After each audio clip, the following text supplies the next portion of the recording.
Welcome to Bind EduTech, and this is a continued class of the poem Roadside Stand. अपने previous class में हम लोग written explanation देख रहे थे फर्स्ट पैराग्राफ का. ओरली एक्सप्लेन तो मैंने पढ़ाते वक्त किया.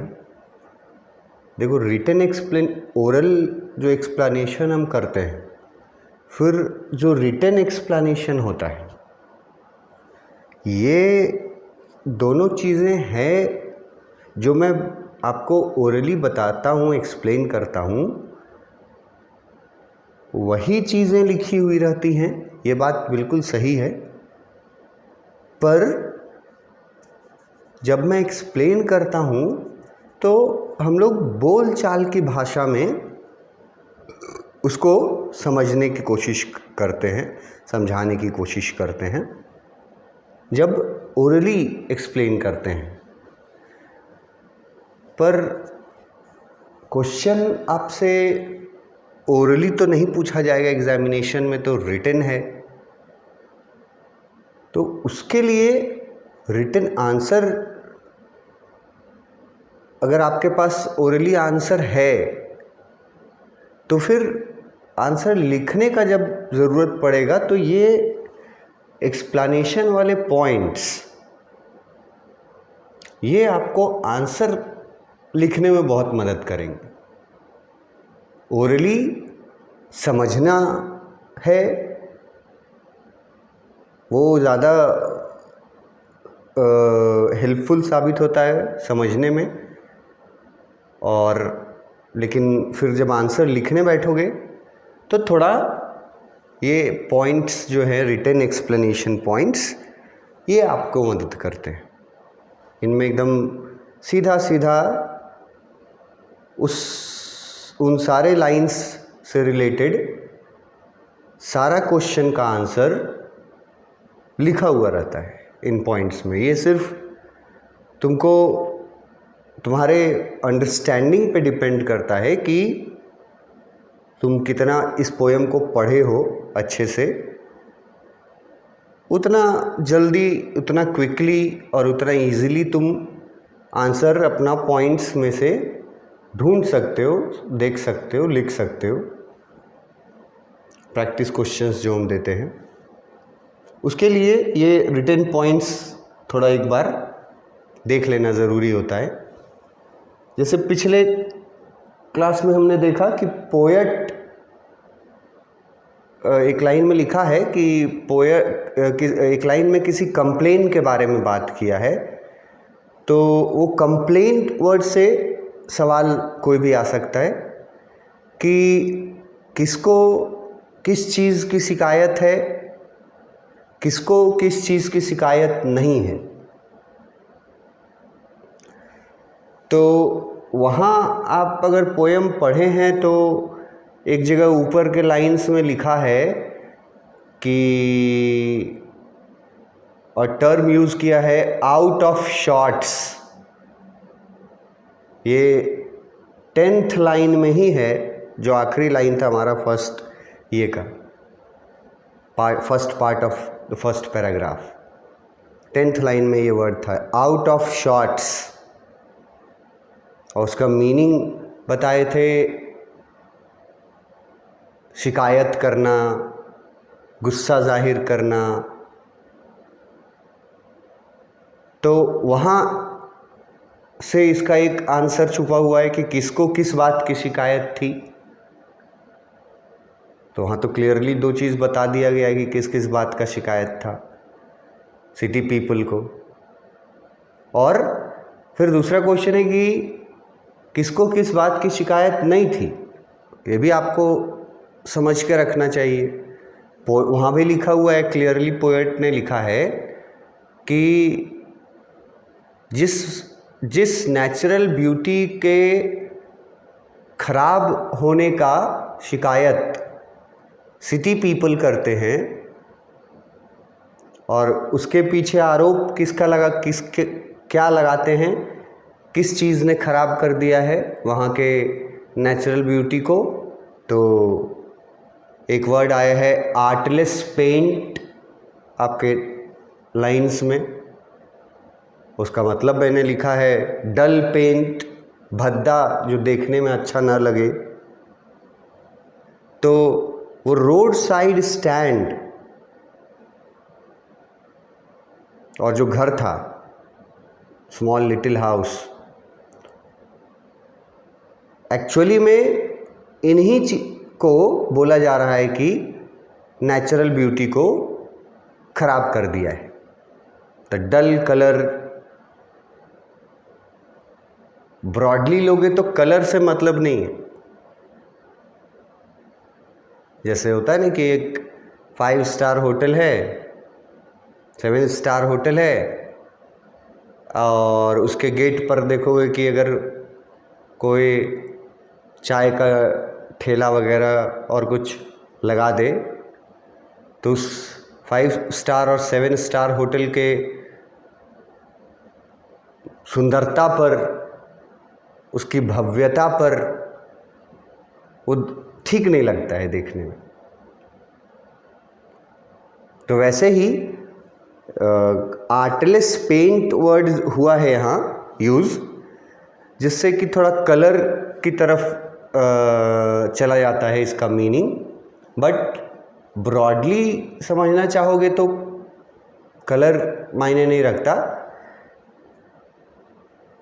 उस रोड साइड आदमी का घर, जो छोटा सा पुराना सा घर था, और जो नया वो शेड बनाया था रोड साइड स्टैंड, ये दो चीज़ें उस जगह के प्राकृतिक सौंदर्य को बर्बाद कर रही थी, ऐसा शिकायत करते थे सिटी पीपल।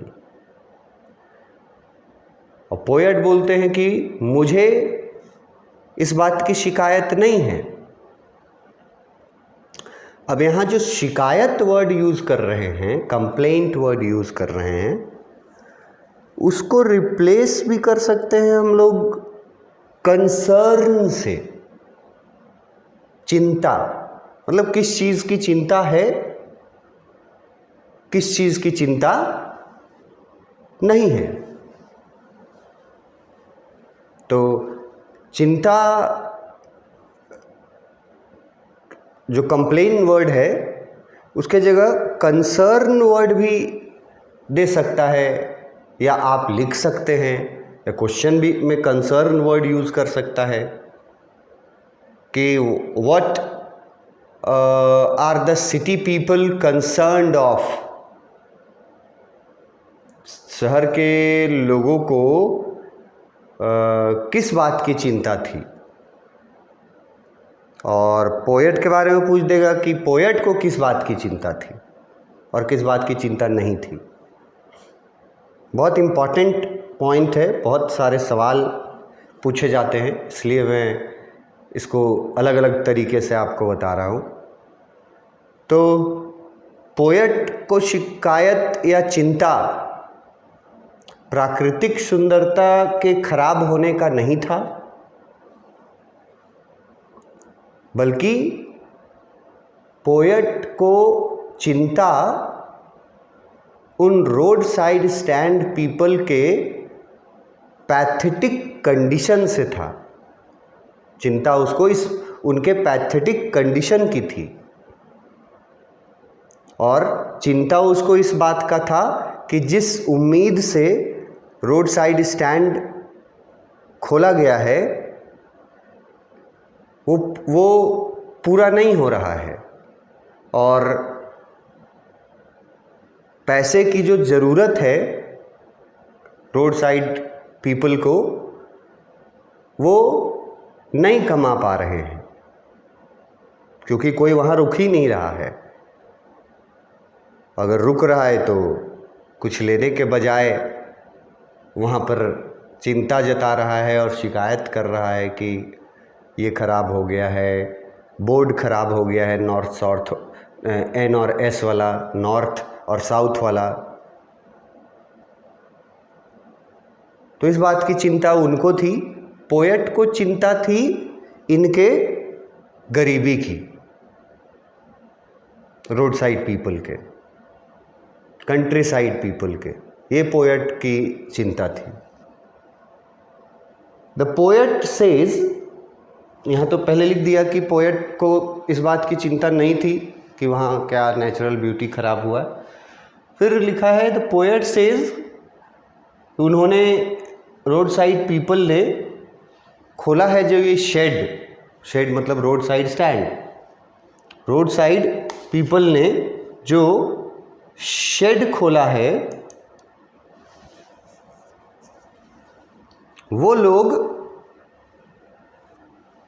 फेथ करते हैं।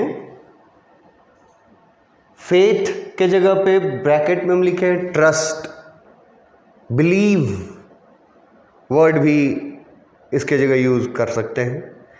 वो लोग ना जो इन्होंने खोला है, रोड साइड स्टैंड खोला है जिन कंट्री साइड पीपल ने, वो लोग ये फेथ करते हैं, आर कीपिंग फेथ किन में, किस में, वो लोग किन लोगों में वो ट्रस्ट कर रहे हैं, फेथ कर रहे हैं, बिलीव कर रहे हैं, इन द सिटी पीपल। वो लोग सिटी पीपल, जो सिटी पीपल उस रास्ते से आते जाते हैं अपनी गाड़ियों में, उन पर भरोसा यकीन कर रहे हैं ये रोड साइड पीपल। क्या यकीन कर रहे हैं?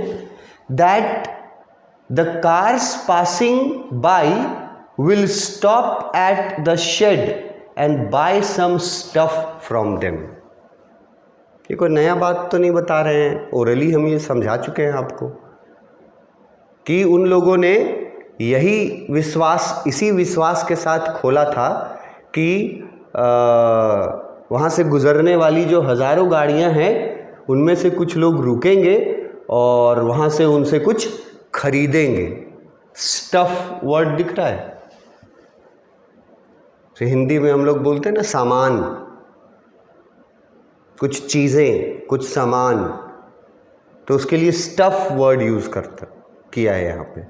तो वो लोग तो यही बिलीव, यही फेथ, यही ट्रस्ट करके खोले थे, लेकिन उनका ये जो ट्रस्ट था ये तो पूरा नहीं हुआ, और इसीलिए एक वर्ड यूज़ किया गया था ट्रस्टिंग सॉरो। और ये जब ट्रस्ट पूरा नहीं हुआ तो उन रोड साइड पीपल का जो सॉरो था, दुख था ट्रस्ट पूरा नहीं होने का, उस दुख की शिकायत या उस दुख की चिंता पोएट को थी। सिटी पीपल को उनके दुख की कोई चिंता नहीं थी, ट्रस्टिंग सॉरो का।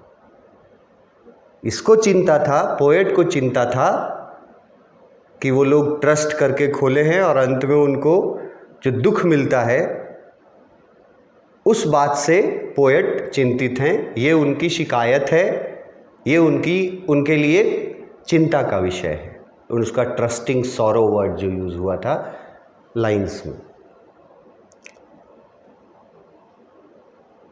फिर लिखा हुआ है they have built their shed far from the city. ये भी तुम्हारे लाइन में है, पोएम के लाइन में है। Here far far from the city we make our road side stand. बहुत इजी लिखा है कि ये उन लोगों के तरफ से पोएट बोल रहे हैं कि उन लोगों ने अपना ये जो रोड साइड स्टैंड है, तो देखो बार बार शेड लिख रहा है, SHED, ये शहर से दूर खोला है। क्या एक्सपेक्ट करते हैं वो लोग? अभी आया था वर्ड ट्रस्ट, बिलीव, यहाँ एक्सपेक्ट हो गया, सेम मीनिंग है। वो एक्सपेक्ट कर रहे थे कि सिटी पीपल वहाँ रुकेंगे, कुछ खरीदेंगे, तो उनके पॉकेट से कुछ पैसा निकलेगा और वो पैसा किसके हाथ में जाएगा? वो पैसा रोड साइड पीपल के हाथों में जाएगा, शेड ओनर्स। किसके पॉकेट से निकल के? सिटी पीपल के पॉकेट से कुछ पैसे निकलेंगे, ऐसा एक्सपेक्ट कर रहे थे, और वो पैसे जाएंगे रोड साइड पीपल के हाथों में। और एक लाइन में बहुत क्लियरली लिखा हुआ है, they want to feel the money in their hand. यहाँ लिखा है द शेड ओनर, मतलब वो जो रोड साइड पीपल हैं, the shed owner wants to feel the money in his hand. तो क्वेश्चन पूछेगा कि शेड ओनर अपने हाथों में क्या फील करना चाहते थे, और उसके लिए उन्होंने क्या किया था? तो उन्होंने रोड साइड स्टैंड खोला था और एक्सपेक्ट किया था कि लोग रुकेंगे, खरीदेंगे, उनके पॉकेट से कुछ पैसा निकल के इनके हाथ में भी आएगा, और उस पैसे से ये लोग अपना लिविंग स्टैंडर्ड बेहतर कर पाएंगे। जिस पैथेटिक कंडीशन में अभी जी रहे हैं, उससे अपने आप को थोड़ा ऊपर उठा पाएंगे। इसीलिए पैसा चाहते हैं वो। They want to feel the money in their hands. Just अब आ गया मूविंग पिक्चर वाला लाइन जो था, just like they see in pictures that the one who works hard achieves quick success and money. अब क्वेश्चन देखो, explanation से question अगर पूछ दिया कि उन लोगों ने पिक्चर्स में क्या देखा है, क्या दिखाया गया है, कुछ भी पूछ सकता है मूविंग पिक्चर्स में।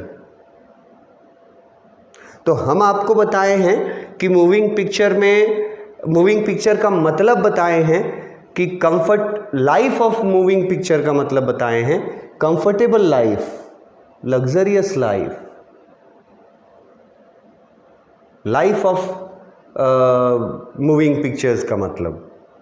अब यहाँ मूविंग पिक्चर मतलब भी हम बताए हैं फिल्म्स।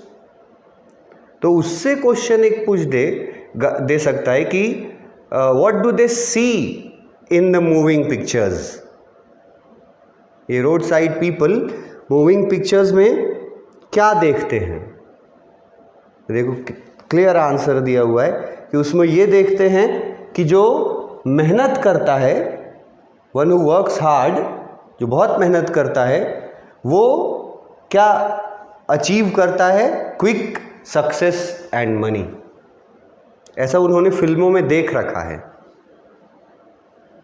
लेकिन ये फिल्मी बातें हैं, ये रियलिटी में उनके साथ होता नहीं है जैसा वो एक्सपेक्ट करते हैं।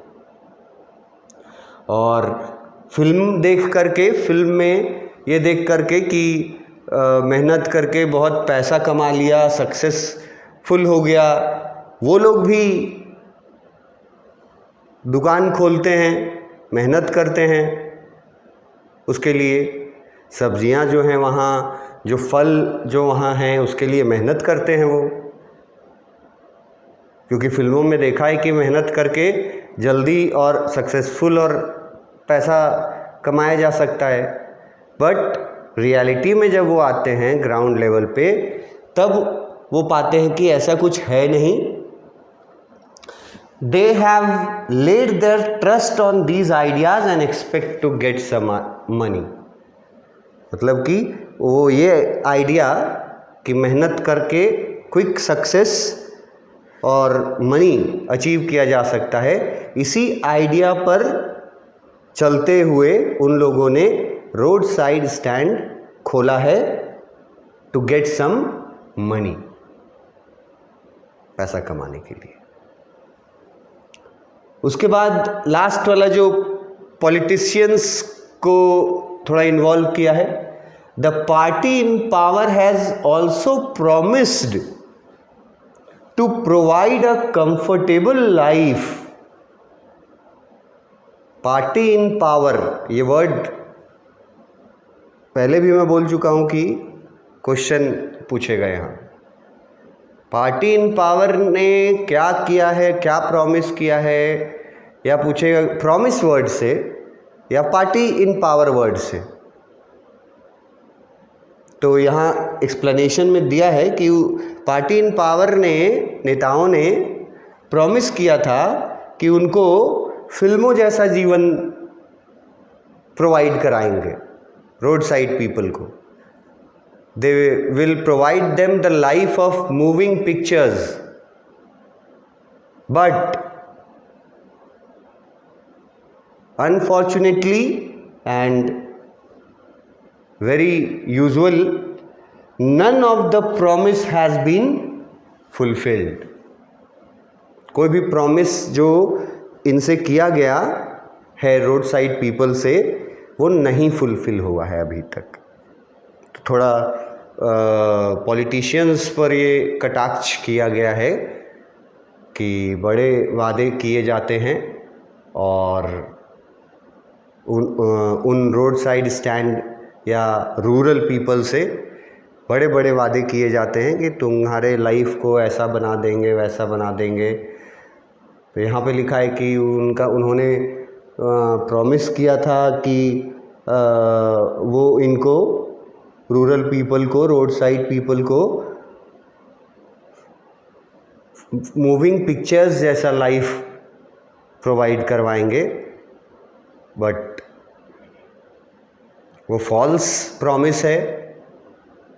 फॉल्स प्रॉमिस के कैटेगरी में आता है क्योंकि ऐसा कुछ अभी तक फुलफिल इनको नहीं हुआ है।